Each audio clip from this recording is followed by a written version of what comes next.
లో ఉన్నారు ప్రభు Malimpati, senior stock market analyst. నమస్కారం అండి. నమస్తే అండి. ఎలా ఉన్నారు సార్? బాగున్నాను. మీరు ఎలా ఉన్నారు? మేము కూడా బాగున్నాం సార్. సార్, ఎప్పటి నుంచో ఒకే ఒక డౌట్, అన్లిస్టెడ్ షేర్స్ అంటే ఏంటి? అన్లిస్టెడ్ షేర్స్లో అసలు ఎలా ఇన్వెస్ట్ చేయాలి? అంటే ఇప్పుడు ఏ కంపెనీ అయినా ఒక కంపెనీ స్థాపించిన తర్వాత కొంత కూలింగ్ పీరియడ్లో కంపెనీ నడుస్తుంది, తర్వాత ఐపీఓకి వస్తుంది. ఐపీఓకి రాకముందు షేర్స్ అనేవి ఉంటాయి కాబట్టి ఆ షేర్స్ కంపెనీ ఇష్ట ప్రకారం సెబీ పర్మిషన్ తీసుకొని కొంతమందికి ఇవ్వచ్చు. సో అవి తక్కువ రేట్లో ఇస్తారు మార్కెట్లో, అంటే అప్పుడే కొత్త ప్రోడక్ట్ ఇంకా మార్కెట్లో రాదు, కొత్తది కాబట్టి. ఇప్పుడు ఎగ్జాంపుల్గా ఎన్ఎస్సి తీసుకుందాం. ఎన్ఎస్సి మనకు ఆల్రెడీ బిఎస్సి వచ్చేసింది. బిఎస్సి 800కి ఇచ్చారు, అది ఎంతవరకు పోయింది? 7,000 వరకు పోయింది. అంటే బిఎస్సి అంటే బాంబే స్టాక్ ఎక్స్చేంజ్. అట్లానే ఇప్పుడు నేషనల్ స్టాక్ ఎక్స్చేంజ్ ఎన్ఎస్సి కూడా వస్తుంది. అసలు అన్లిస్టెడ్ షేర్స్ ఇప్పుడు అందరు చూపు పడటానికి కూడా ఇదే కారణం. ఆల్రెడీ ముందు ట్రాక్ ఏమో బిఎస్సి 800కి ఇచ్చి 7,000 వరకు పోయింది కాబట్టి ఓకే మనం కొనలేకపోయాం, మళ్ళీ ఇలాంటివి వస్తే బాగుండు అనుకుంటారు కదా. అట్లాంటిది ఇప్పుడు ఎన్ఎస్సి వచ్చినప్పుడు ఇది ఇంకా డేట్స్ ఇంకా రాలేదు. సో అందుకని గ్రే మార్కెట్లో 900 రూపీస్ ఉన్నది ఇవాళ 2,500. అంటే డిమాండ్ డే బై డే పెరుగుతోంది, ఎక్కువ మంది అట్రాక్ట్ అవుతున్నారు. ఎందుకంటే బిఎస్సి కంటే ఎన్ఎస్సి టర్న్ ఓవర్ ఎక్కువ. సో డెఫినెట్గా దీనికంటే ఎక్కువ ప్రాఫిట్స్ వస్తాయనే ఉద్దేశం అందరికీ పడుతుంది కదా, ఆ చూపు పడుతుంది కదా, ఇన్వెస్ట్మెంట్ చేద్దాం ఇక్కడ బాగుంది, ఇంట్రెస్ట్ వస్తుంది. సో ఆ ఇంట్రెస్ట్ క్రియేట్ అయింది మార్కెట్లో, దానివల్ల డిమాండ్ పెరుగుతుంది. డిమాండ్ పెరిగినప్పుడు రేట్ పెరుగుతుంది.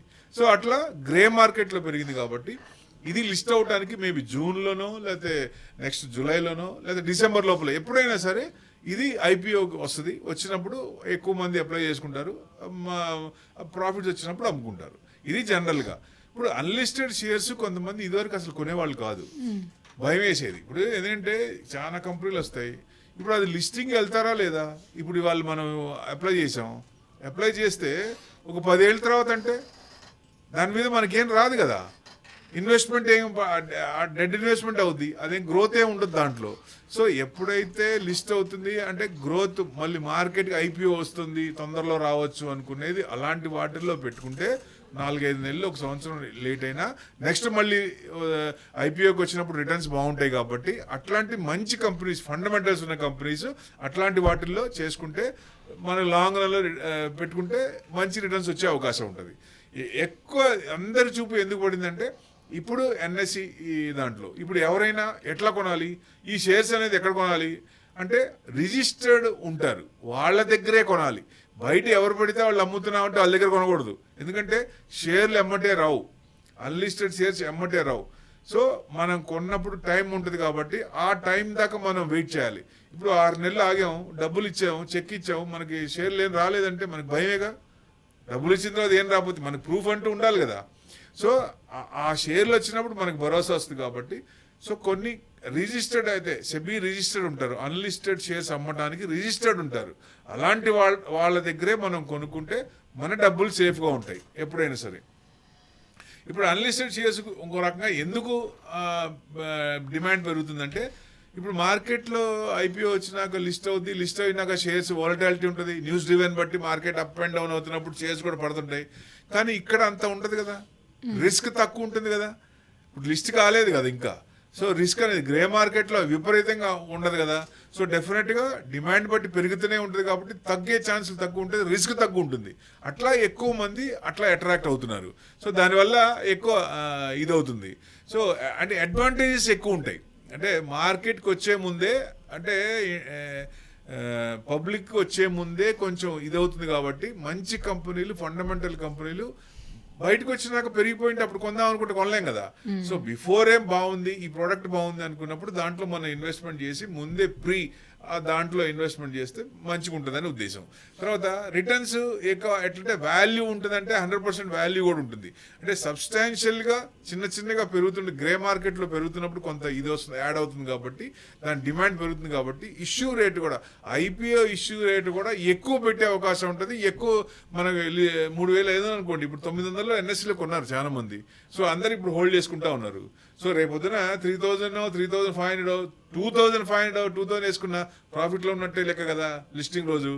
సో అంటే రూపాయికి రూపాయి వచ్చినట్టేగా.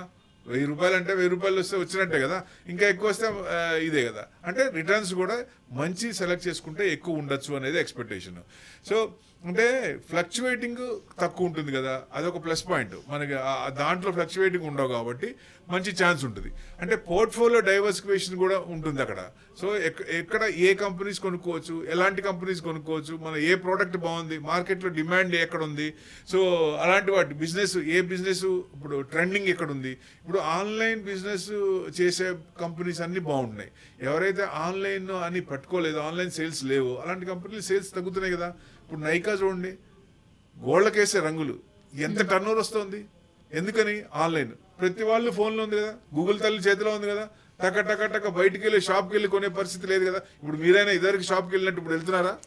లేదు కదా, ఆన్లైన్ చేస్తున్నారు. ఆన్లైన్ ఎక్కువ పెరిగేది, ఆ ట్రెండ్ పట్టుకుంటే డెఫినెట్గా ఆ కంపెనీస్ కూడా బాగుంటాయి, పెరుగుతాయి, సేల్స్ బాగుంటుంది. ఏ కంపెనీ అయినా గ్రోత్ ఉండాలంటే సేల్స్ బాగుండాలా, ప్రాఫిట్స్ పెరగాల, మార్జిన్స్ పెరగాల, ఎబిటా పెరగాల, ఇవన్నీ పెరుగుతున్నాయి అనుకో. బట్ స్ట్రాంగ్ కంపెనీకి అది ఎవరైనా దాంట్లో ఇన్వెస్ట్మెంట్ చేయొచ్చు. సో పెరుగుతున్న కొద్దీ ఎక్కడైనా చేయొచ్చు. అంటే వోలటాలిటీ ఉన్నప్పుడు ఏదైనా మళ్ళీ న్యూస్ని బట్టి ఏదైనా ఉన్నప్పుడు, తక్కువ ఉన్నప్పుడు, పడినప్పుడు కొనుక్కుంటే బెస్ట్. ఇట్లా అంటే స్పెషలైజ్ సెక్టర్, మనకి నచ్చిన సెక్టర్ స్టడీ చేసి పెట్టుకోవచ్చు. అలాంటి వాటిలో అది కూడా ప్లస్ పాయింట్ అవుద్ది. సో ఈ రకంగా ఉన్నాయి కాబట్టి ఎక్కువ పొటెన్షియల్ ఉండేది అగ్రిటెక్, ఫిన్టెక్, ఎనర్జీ, బయోటెక్ ఇలాంటివన్నీ వస్తున్నాయి. సో అట్లాంటివన్నీ వాటిలో ఇన్వెస్ట్మెంట్ చేస్తే మంచి డెవలప్మెంట్ వచ్చే ఛాన్స్ ఉంటుంది. అన్లిస్టెడ్ షేర్స్ ఇదివరకు కొంచెం భయపడే వాళ్ళు, ఎన్ఎస్సి అనేది కొంచెం మార్చింది అనుకోవచ్చు. అంటే బిఫోర్ క్రైస్ట్ ఆఫ్టర్ క్రైస్ట్ లాగా బిఫోర్ ఎన్ఎస్సి ఆఫ్టర్ ఎన్ఎస్సి అని కూడా చెప్పొచ్చు. సో అట్లా కూడా చేంజ్ వస్తుంది ఎక్కువ మందికి. అంటే ఇన్వెస్టర్ అవేర్నెస్ పెరుగుతోంది. సో ఏ కంపెనీలో పెట్టచ్చు, ఇట్స్ హార్డ్ అండ్ మనీ, ఎక్కడ పెట్టాలి అనేది చూసుకుంటారు. కాబట్టి ఇదివరకు ఏం చూసేవాళ్ళు కాదు ఎవరు. ఇప్పుడు గూగుల్ తల్లి చేతిలో ఉంది కదా, కంపెనీ డీటెయిల్స్ మొత్తం మన చేతిలో ఉన్నట్టే కదా. ఏదైనా కానీ ఎక్కడికి ఎవరిని అడగాల్సిన పని లేదు.